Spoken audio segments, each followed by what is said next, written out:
حضرت علی رضی اللہ تعالیٰ کا مقام رشتہ داری کی وجہ سے ہے یا کوئی اور وجہ ہے؟ جبکہ دوسرے صحابہ کی بھی بہت قربانیاں ہیں. جی بالکل ہیں قربانیاں، لیکن اللہ تعالیٰ نے اولاد ابراہیم کو چن لیا. پہلے بنو اسرائیل کو چنا تھا. اب اللہ تعالیٰ کے ساتھ تو کوئی ٹکر نہیں لے سکتا کہ بنو اسرائیل کو کیوں چنا، اور 2 بار قرآن میں فرمایا وَأَنِّي فَضَّلْتُكُمْ عَلَى الْعَالَمِينَ یا بنی اسرائیل اذکروا نعمتی التی انعمت علیکم وانی فضلتکم علی العالمین. اس نعمت کو یاد کرو جو میں نے تم پر کی اور میں نے تمہیں تمام جہان والوں پر فضیلت دی تھی. پھر نبی الاسلام کی مبارک آمد کی برکت سے بنو اسماعیل کو اب اللہ تعالیٰ نے قیامت تک کے لیے باقی جہان والوں کے اوپر فضیلت دی ہے. لیکن جس طرح حضرت ابراہیم سے اللہ تعالیٰ نے قرآن میں فرمایا نا کہ میرا عہد ظالموں کو نہیں پہنچے گا اے ابراہیم، جو تیری اولاد میں سے نیکوکار ہوں گے ان کے لیے یہ عہد ہے کہ انہیں میں انسانیت کا امام اور اس طرح کے سارے معاملات ان کے ذریعے چلیں گے.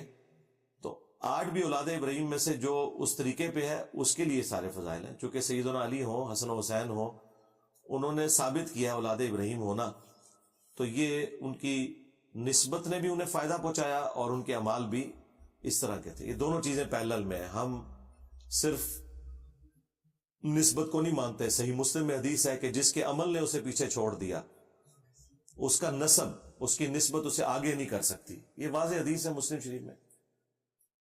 لیکن اگر کسی کا عمل ہے تو ظاہر ہے پھر وہ ایک نسبت، وہ ایک سمجھ لیں نور علی نور والا معاملہ ہے. اور یہ چیز اس کے ساتھ کوئی کنٹراڈکٹری نہیں ہے جو قرآن میں ہے نا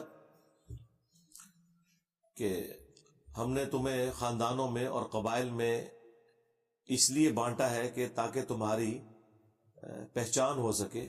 اور ان اکرمکم عند اللہ اتقاکم، اور بے شک اللہ تعالیٰ کے نزدیک تم میں سب سے زیادہ عزت والا وہ ہے جو پرہیزگار ہے.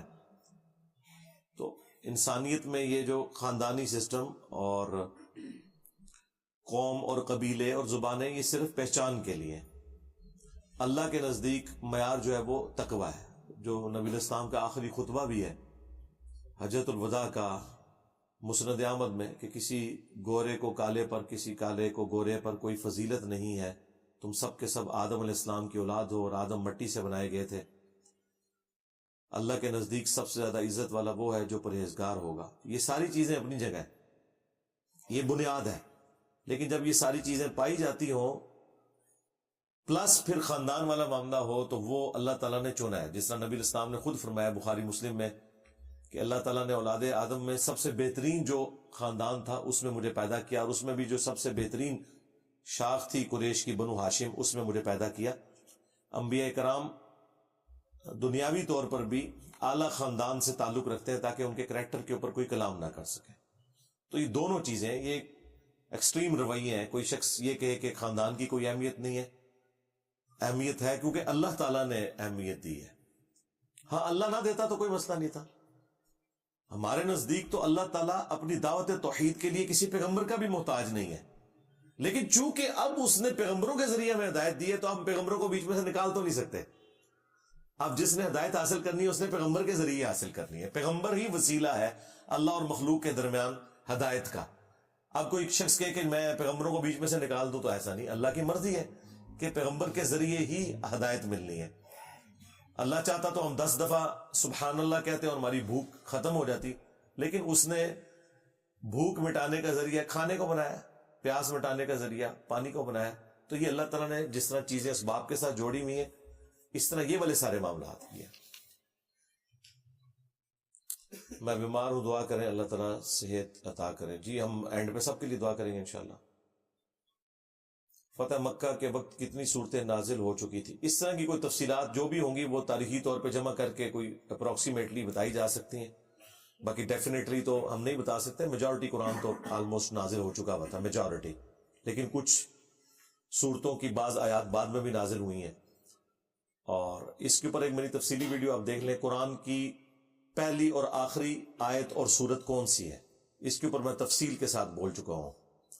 باقی قرآن حکیم کی جو میں نے تفسیر لیکچرز ریکارڈ کروائے ہیں نا، جو 158 ریکارڈ ہو چکے ہیں جو نئی والی کلاسز ہیں، ان میں سے پہلی 6 کلاسز جو ہیں وہ قرآن کے تعارف کے اوپر ہیں. اس میں بھی میں نے اس حوالے سے 40 پوائنٹس ڈسکس کیے ہوئے ہیں قرآن کے تعارف کے اوپر, وہ آپ ضرور دیکھیں. آپ میں سے کتنے لوگ ہیں جنہوں نے قرآن کلاسز کور کی ہوئی ہیں؟ ذرا ہاتھ کھڑا کریں نا. تو یہ آپ لوگ 5% بھی نہیں ہیں, اور میری زندگی کا سرمایہ وہ کلاسز ہیں. آپ لوگوں کو تو اختلافی موضوعات سن کے چسکا ملتا ہے نا, تو وہ کلاسز ضرور دیکھیں.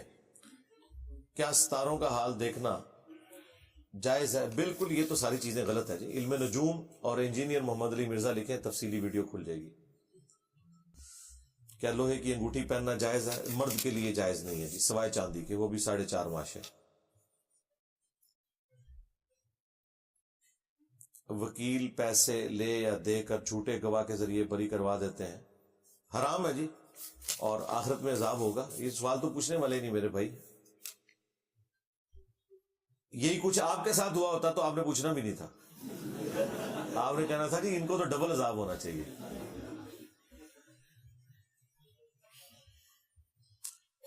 How can you and others can convince or force the businessmen to pay their due tax? تو میں تو ہر بار کرتا ہوں ٹیکسز کے اوپر. میں نے کس طرح کنونس کیا؟ میرے علاوہ تو کوئی بندہ ٹیکسز کے اوپر بولتا ہی نہیں ہے.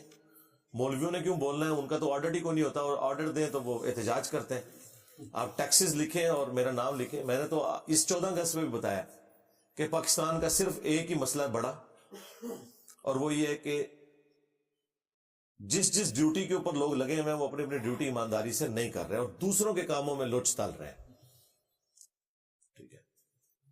اور فائنینشیل پوائنٹ آف ویو سے مسئلہ یہ ہے کہ پاکستان میں ٹیکس کلیکشن کوئی نہیں ہے.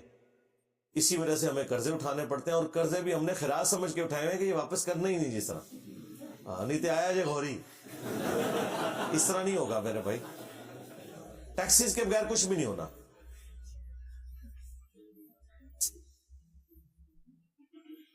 میں گورنمنٹ ملازم ہوں, اکثر اوقات نہ چاہتے ہوئے سسٹم کی وجہ سے کرپشن کرنی پڑتی ہے, اور تنخواہیں کم ہونے کی وجہ سے میرے ساتھی لے بھی لیتے ہیں. تو ساتھی انشاءاللہ جب جہنم میں جل رہے ہوں گے اور آپ ہماری نصیحت کی وجہ سے بچ جائیں گے, پھر آپ کو ہماری باتیں یاد آئیں گی. چھوڑیں ان کو. آپ کا ساتھی کوئی زہر کھا کے خودکشی کر لے تو آپ بھی کر لیں گے؟ کبھی بھی نہیں کریں گے. امام بخاری نے جو رفع الیدین کی پہلی حدیث حضرت علی سے لی ہے, انہوں نے حضرت علی سے لی گئی حدیث بخاری میں کیوں نہیں لی؟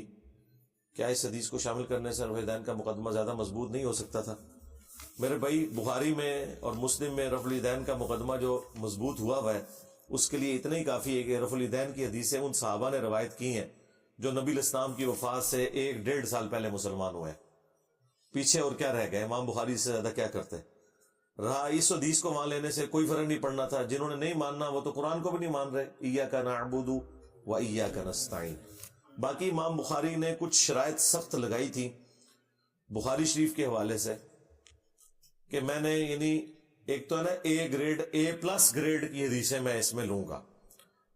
تو اس وجہ سے یا تو یہ حدیث A گریڈ کی ہے, A+ گریڈ میں نہیں لائی کرتی ہے, اس لیے نہیں لی ہوگی انہوں نے, یا پھر یہ ہے کہ جس طرح امام مسلم نے مسلم شریف کے اندر لکھا ہے کہ میرا یہ دعویٰ نہیں ہے کہ جتنی صحیح حدیثیں ہیں وہ میں نے مسلم میں لے لی ہیں, البتہ میں نے وہ حدیثیں مسلم میں لی ہیں جن کی صحت کے اوپر علماء کا, اہل سنت کا اتفاق تھا. تو ظاہر ہے کہ ترمذی میں کئی حدیثیں ایسی ہیں جن میں امام ترمذی نے ساتھ لکھا ہے کہ میں نے اپنے استاد امام بخاری سے جب اس حدیث کے بارے میں پوچھا تو انہوں نے فرمایا حدیث بالکل صحیح ہے. اب وہ حدیث بخاری میں تو نہیں ہے, ترمذی کے اندر ہے. تو ظاہر ہے کہ بخاری کہیں ختم بھی تو کرنی تھی نا.